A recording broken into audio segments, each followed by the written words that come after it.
Let's talk about the voice in your head. Not the loud, angry one, the other one.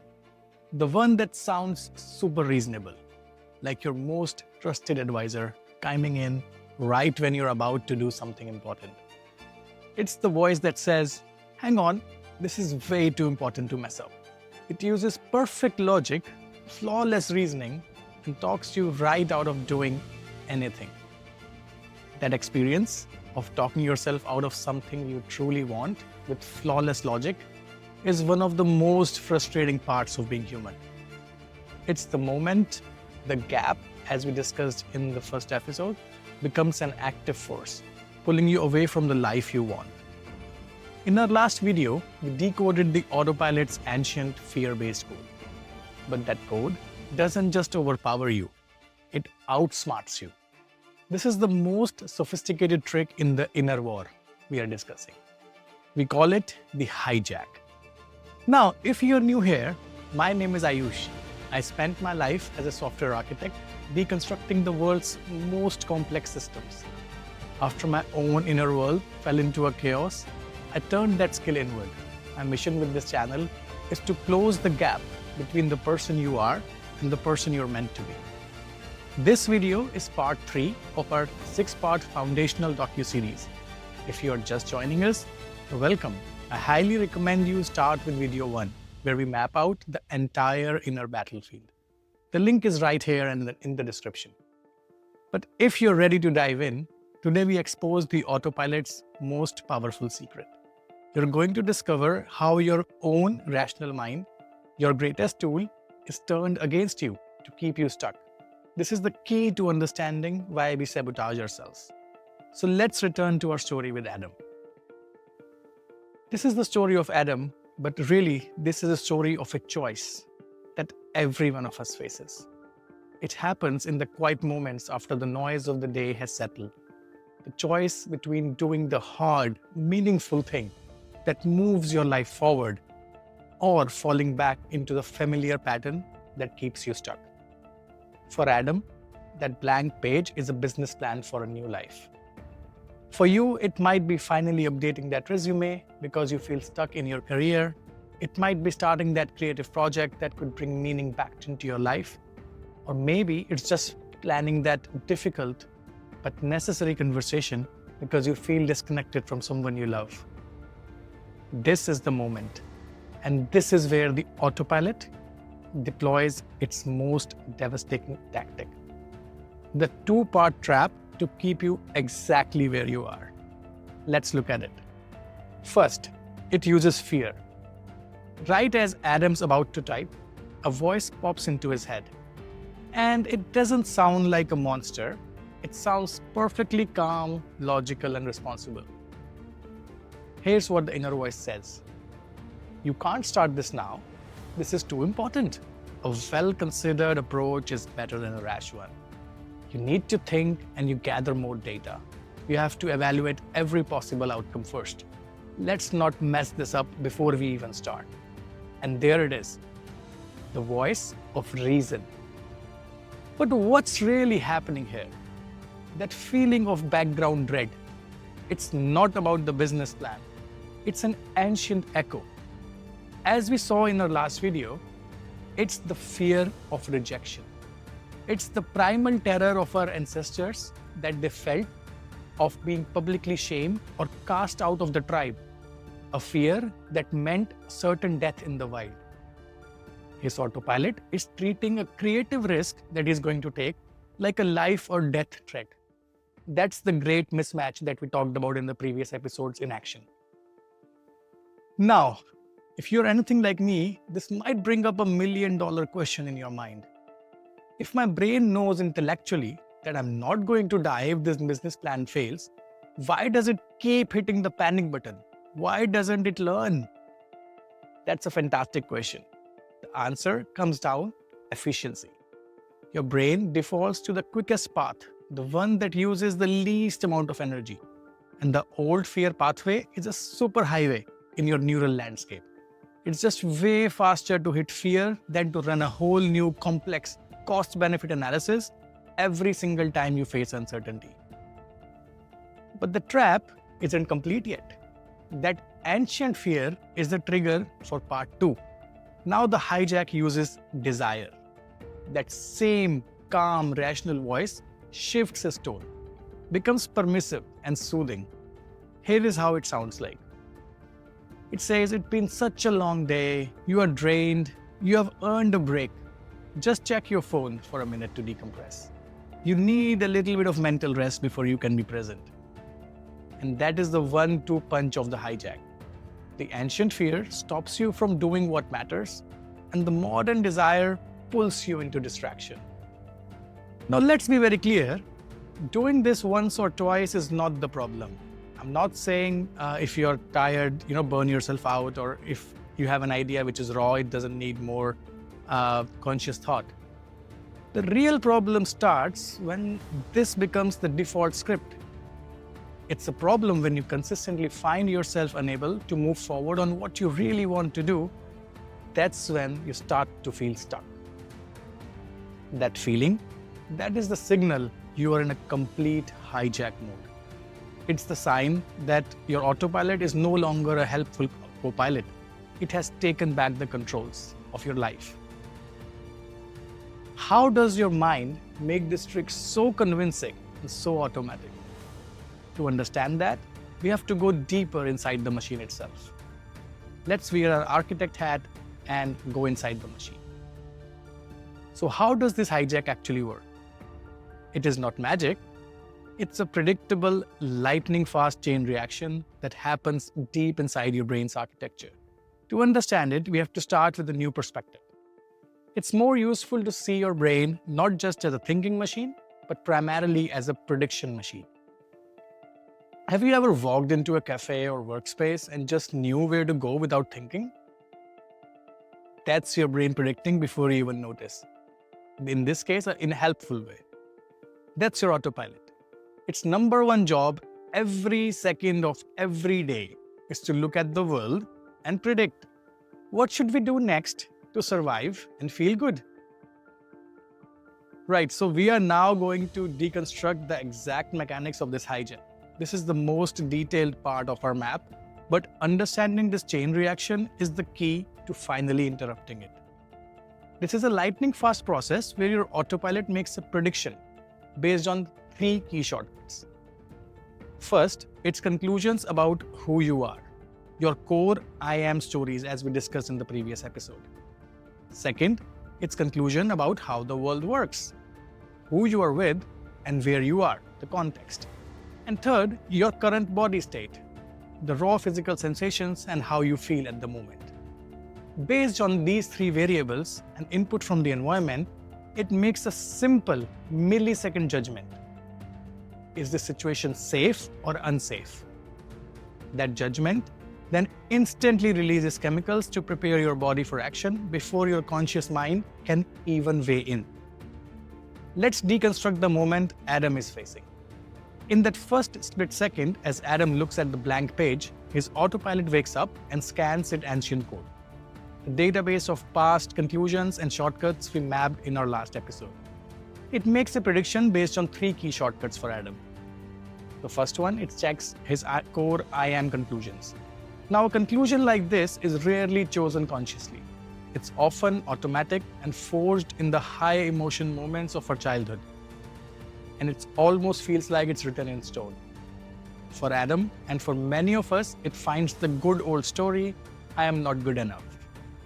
Then it checks his worldview, its shortcut about how the world works. It might say, if I try this and fail, others will see that I'm not good enough and I will be rejected. Finally, it scans his current body state, which confirms the worldview. We are tired, we feel overwhelmed and anxious. Based on this old faulty data, the autopilot makes a millisecond prediction. Something like danger, potential failure and rejection imminent. And this prediction is not just a thought, it's a command, a piece of code that is executed in your body before you have any say in the matter. First, you hear the inner voice, which is the prediction translated into language. Something like, don't start, the timing isn't right, it's safer to wait. And at the exact same time, It runs the chemical program. It dumps a shot of cortisol and adrenaline into your system. Your heart beats faster. Your shoulders tense up. Your body is now physically preparing to survive a threat that only exists in its predictions. But the hijack does not stop there. The autopilot's next move is to escape the painful feeling it just created on its own. So it makes a second prediction. Reward imminent, escape this feeling. And we have to be clear, an entire world has been architected to trigger this on purpose. Technology companies have designed addictive products engineered to exploit your autopilot's need for pleasure and its fear of discomfort. Now, when the hijack of desire comes, the inner voice you hear is that calm, friendly whisper. Just check your phone for a second. You need a little mental break. Simultaneously, your brain releases a little bit of dopamine, the chemical of wanting and craving. You feel a physical pull, an urge in your body to reach for the phone. So do you see? The feeling comes first. In a fraction of a second, your brain makes a fast emotional prediction based on old data, and then it does hijack your brilliant mind into creating a perfect sounding logical excuse. In both cases, the inner voice you heard and the feeling in your body were not a conscious choice. They were the automatic output of an ancient prediction, a piece of code that was executed in your system in less time than it takes to blink. Now, the real problem is, the reason so many of us feel stuck is that our loyal autopilot programming is flawed for the modern world, unfortunately.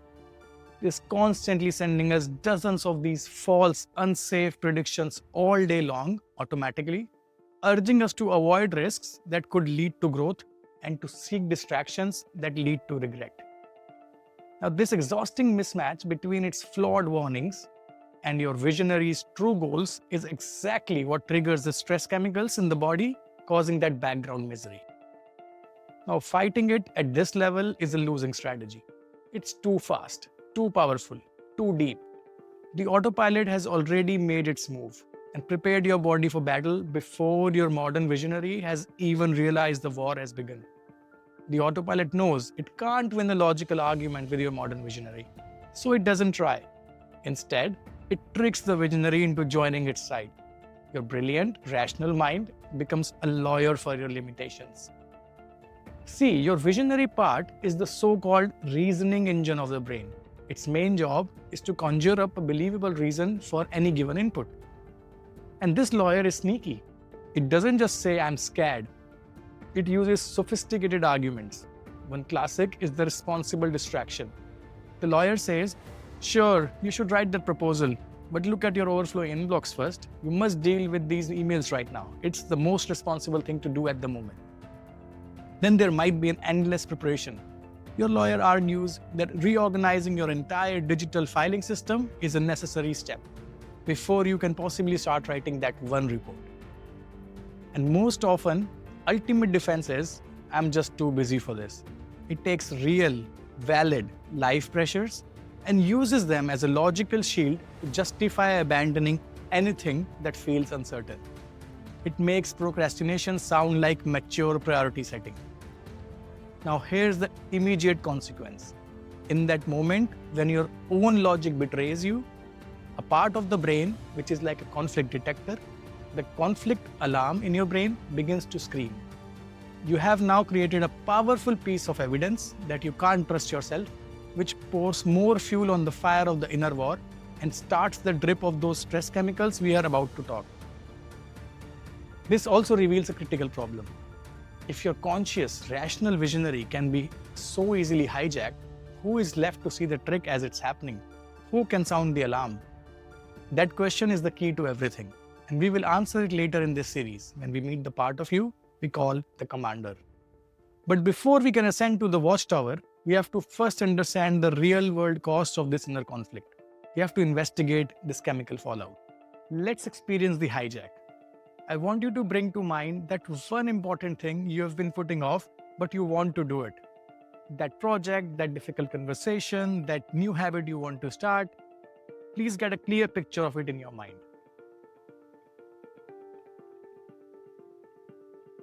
Now listen, what was the very first thought that popped into your head to justify the delay? Was it a calm, logical voice that said, I'm just too tired right now, the timing isn't right, or I really need to do these other things first? That voice, the one that sounds so perfectly reasonable. Don't fight it, don't judge it, just simply notice it. And for a split second, I want you to mentally label it. Ah, there it is. That's the lawyer. That is the sound of the hijack. You just got your brilliant, rational mind being recruited as a lawyer for your fear. You can't fight it head on. First, you have to learn to see it. So here's your mission. For the next 24 hours, I want you to become a detective of your own mind. I want you to listen for that calm, logical, believable voice that gives you the perfect reason to act against your own best interests. And listen for what might be the most convincing lawyer of all, the voice that says, well, this is great, but I'm just too busy for this right now. I have real world problems, I have to pay the bills. And I hear that, and I completely get it. The pressure is real. But I want you to gently consider that this very logical thought is the ancient autopilot's ultimate defense mechanism. It's the perfect reason to keep you exactly the same place as yesterday. A simple act of noticing it right now, that is the first step to proving who's really in charge. So please hear this. You are not lazy. You are not weak. You are not undisciplined. You are being outsmarted by a brilliant trick your own mind is playing on you. And we have to see this trick for what it is, because the real tragedy of the hijack isn't the cookie you ate last night or the project you did not start today. It's the person you are preventing yourself from becoming. It is the business you will never launch, the health you will never build, the connection you will never make. It is the silent theft of your own potential, the very potential that is now your greatest asset. In an age where AI can perform routine tasks, your ability to do deep, creative, complex problem solving is what makes you valuable and differentiated. Every time the hijack wins, pulling you into distraction or procrastination, you're actively giving away your human advantage. Every time the hijack wins, you're not just losing a moment, you're letting your past dictate your future.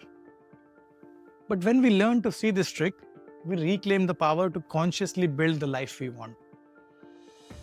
Now, there is a much deeper and more immediate cost to this war. It's not just in your thoughts, it's literally in your blood. Every time this conflict happens, every time the hijack wins and you act against your own best interests, your brain's conflict detector sounds an alarm.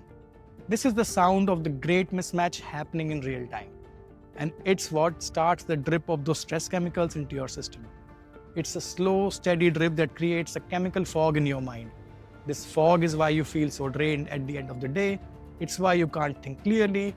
It's why you feel that constant, low-grade anxiety for no good reason. You're living in the chemical fallout of a war you never knew you were fighting. Have you ever felt that fog? That feeling of being tired before the day even starts? This chemical fog is a primary source of our modern misery. The war isn't just in your thoughts. What if your daily exhaustion isn't just tiredness, but the chemical fallout of a battle you never knew you were fighting? In the next episode, we will investigate the chemical fog and the chemical warfare that's happening because of this mismatch. Till then, I wish you a great time. I'll see you in the next episode. Till then, please take care.